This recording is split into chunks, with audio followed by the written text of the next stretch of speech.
That last pirouette, or whatever, not a pirouette, but that little dance done by the soldiers in the barracks is one of my favorite moments in the story that we told on television, because it is, of course, a moment of joy out of the darkness. And a lot of Jewish life is lived between tragic memory and the quest for an ordinary, peaceful life. It's not given to Jews to lead an ordinary life. This is an extraordinary occasion. It's an honor and a joy for me to be here. But we live in dark times. My friend, Ambassador Daniel, knows, and I'm so pleased to have him as such an eloquent representative of what has to be said in defense of Israel. Yeah.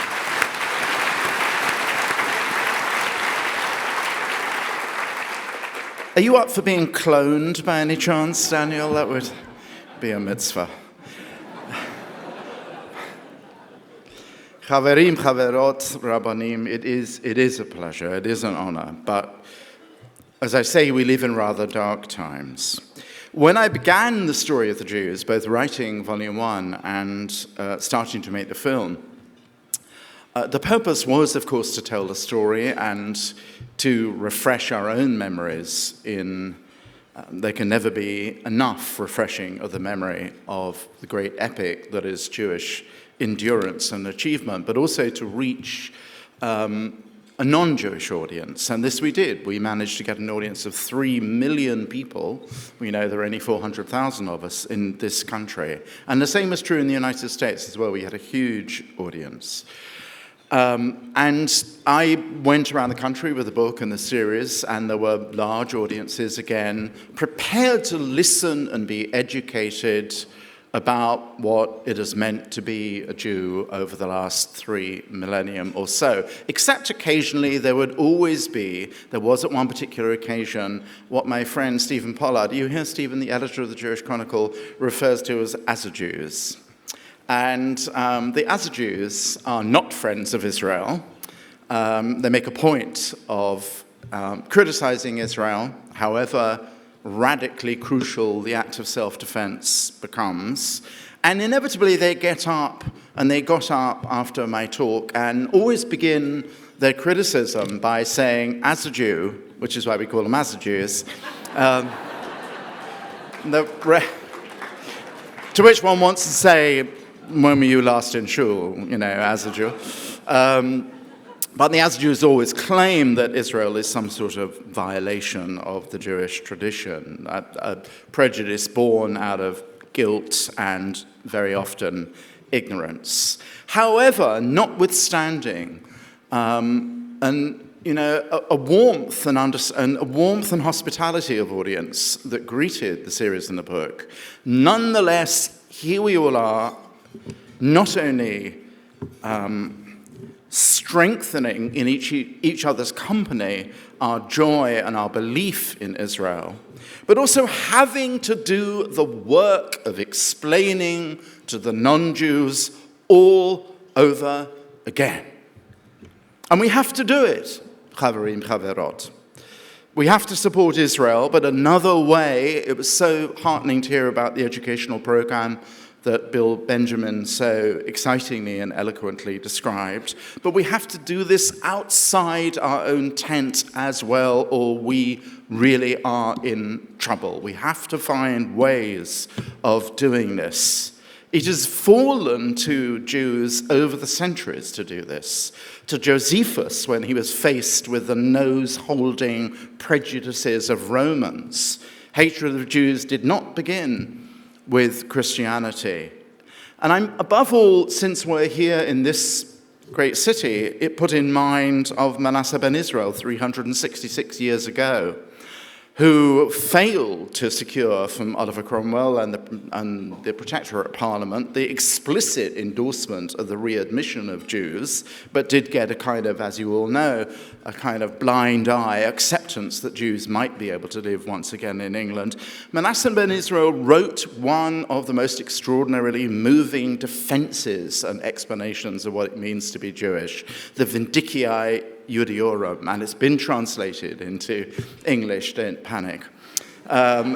Although you're listening to a professor, and never mind, actually, every envelope, because you haven't looked inside your envelopes, there is a pledge, but there is also an exam, actually, which nobody will be allowed to leave the room until you've actually taken the test. So I don't want to hear any snoring at the back, actually, before my remarks are over.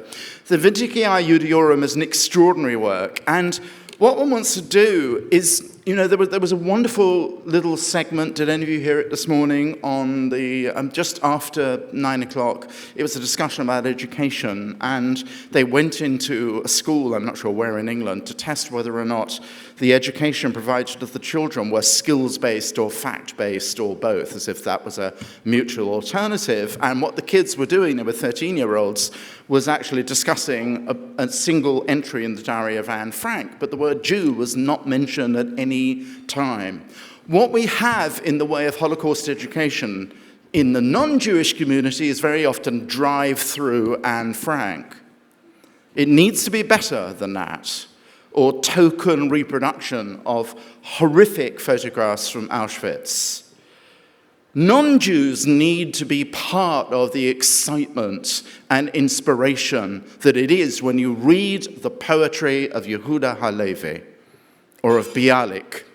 They need to read Vindiciae Judiorum. They need to read a document which changed the world, Moses Mendelssohn's Jerusalem. If any of you have not read it, you need to read it too. We need to understand what it is to educate others as well as replenish our own sources of knowledge and collective confidence. But right now, we're a little bit on the back foot. We are faced, which is why I'm so moved to be talking to you tonight, we're faced not just with criticism of Israel. God knows many of us do that. We have debates. Israel, the glory of Israel is that it is a living argument. Since when was there any kind of Jewish society without an argument? What is new and dangerous and poisonous is that we are faced not with the criticism of what Israel does, but what Israel is, its existence. There was a story circulating somewhere in media recently, which I love and hope is true, of somebody in Poland, a Pole, saying, do you know, the problem is maybe that Jews really don't fit into the Middle East. To which the reply was, we already tried. You know. And a Jew has to have that dark sense of gallows humor to produce that reply. But we have indeed already tried.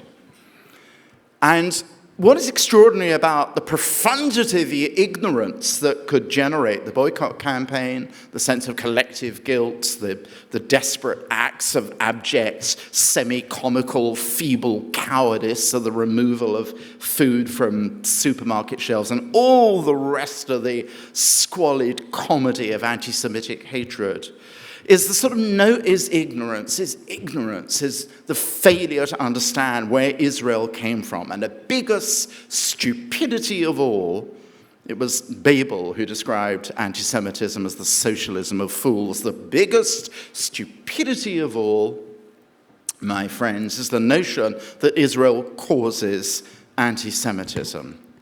We already tried. Israel does not cause anti-Semitism. Israel was caused by anti-Semitism.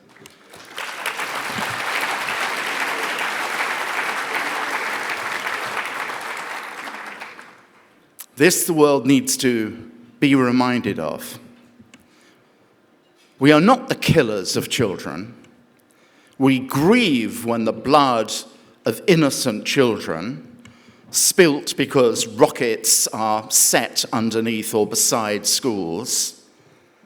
1 million Jewish children were killed in the Nazi slaughter. 1 million. The point of the Shoah, the point of the final solution was to kill children, wasn't it? Children who would grow up to be Jews, kill old people, kill adults. You had to make sure that you killed children. We do not commit genocide. It is a profound and disgusting corruption of the term which would have George Orwell rolling in his tomb. Genocide was committed on us by the million, and supremely of our little ones.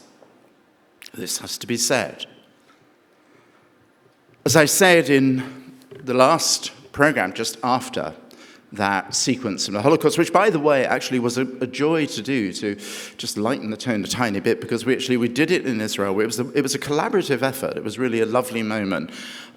We had the idea on the crew that we knew we wanted to show Yom HaShoah, because everything does stop. Many of you, I'm sure, have been there in Israel. Everything does really stop, and this kind of Death Star cloud hangs over, and then it goes, and then the dance happens. But we wanted, as you saw, to have cameras in an old age home, in a school, in an army barracks, in a hospital, in a factory, and so on. So we gave cameras to kids in Israeli film schools. One of the great, by the way, involving Israeli Arabs too, one of the great creative industries in fantastic success story in Israeli life. And the kids all produced the footage you saw, we edited it down, and so on. But I say, just after that sequence that you've seen, I said, squarely to camera, there was no point making a series on Jewish history and pretending to neutrality.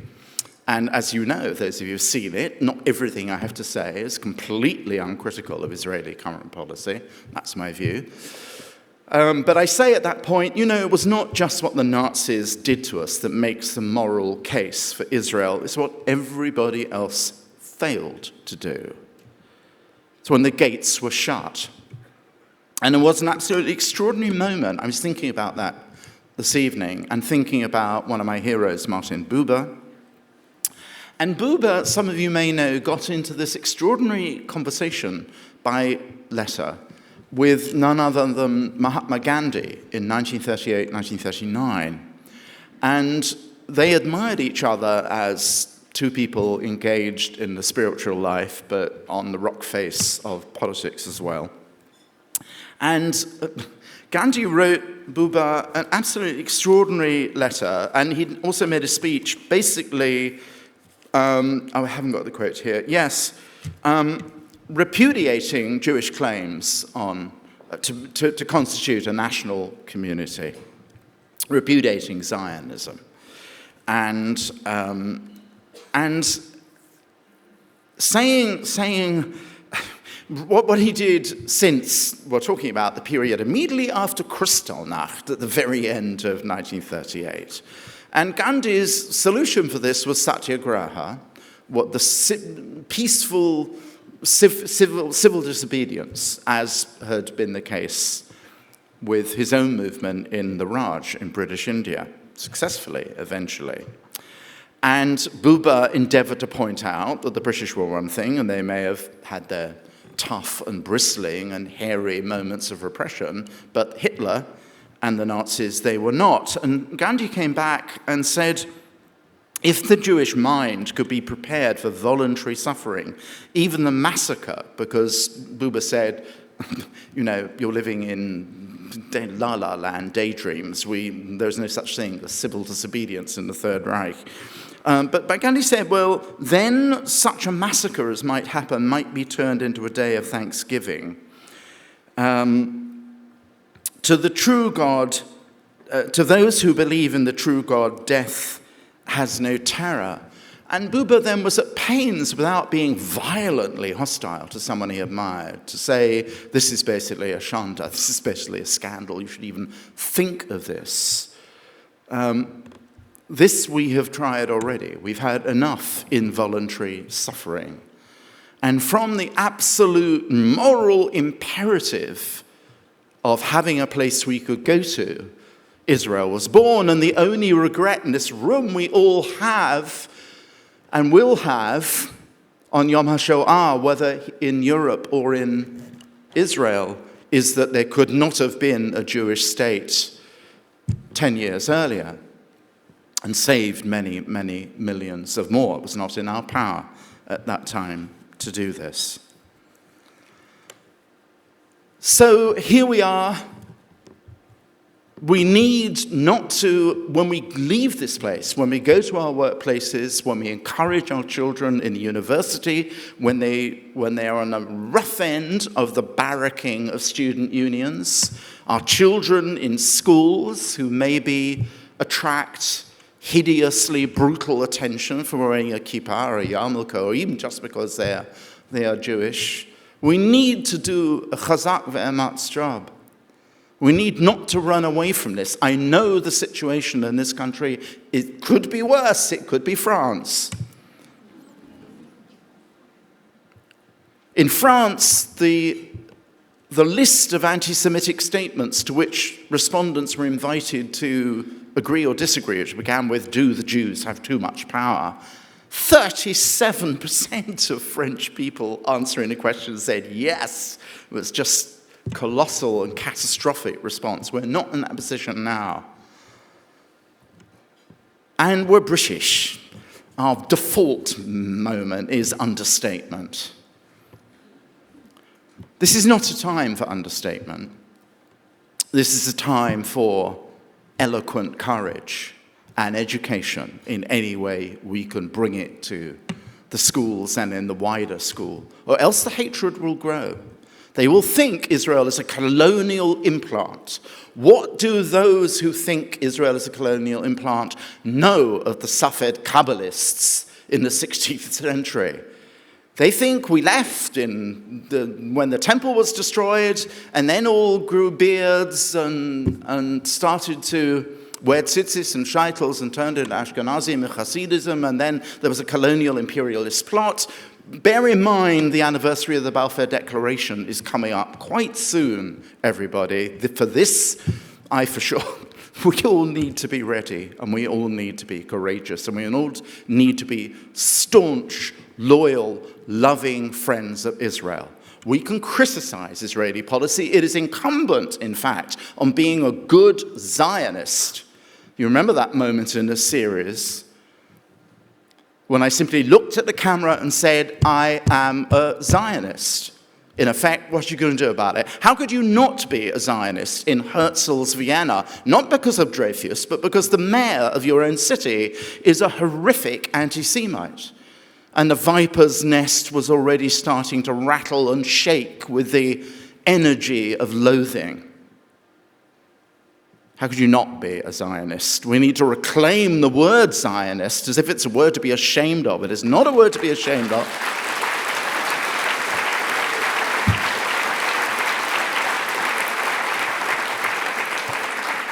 And it is not a word to run away from. Israel, bless it, is a democracy. There are massive differences. I have fierce reservations about settlement policy. It was not a good idea to annex all that territory the other week. We need to encourage the Palestinians we can talk to, which, needless to say, are not Hamas. This has to happen. It has already happened. I'm not going to lecture the Israeli government on how this has to happen. The two-state solution, and Daniel knows this, the two-state solution is ultimately the only possibility. But what do they expect from us? You know, the Azar-Jews and all the rest of them, when they think Israel is a mistake. Fine. So we're going to have a secular Arab state in the Middle East. Wow, gee, the prospect for a secular, tolerant, democratic state in the Middle East. Show me one that's even remotely embryonic, much less flourishing right now.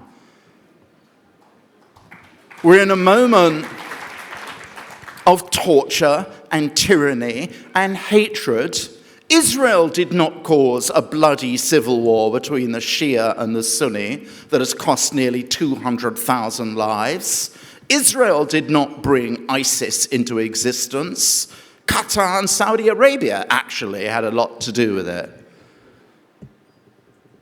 Israel is a place that provided medical aid without asking for credit to children, wounded children from the horrors of the Syrian civil war. Many of us know exactly what Israeli doctors are doing in Jordanian refugee camps and all the rest of it.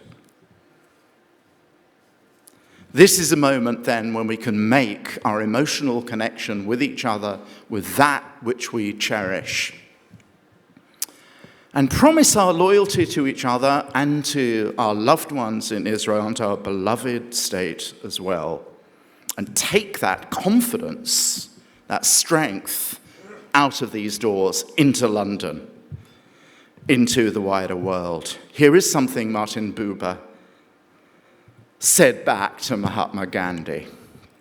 He'd only come finally, torn, alas, by Gershom Scholem and Yehuda Magnus, but principally by Gershom Scholem, finally to the Hebrew University in 1935 after the Nuremberg laws.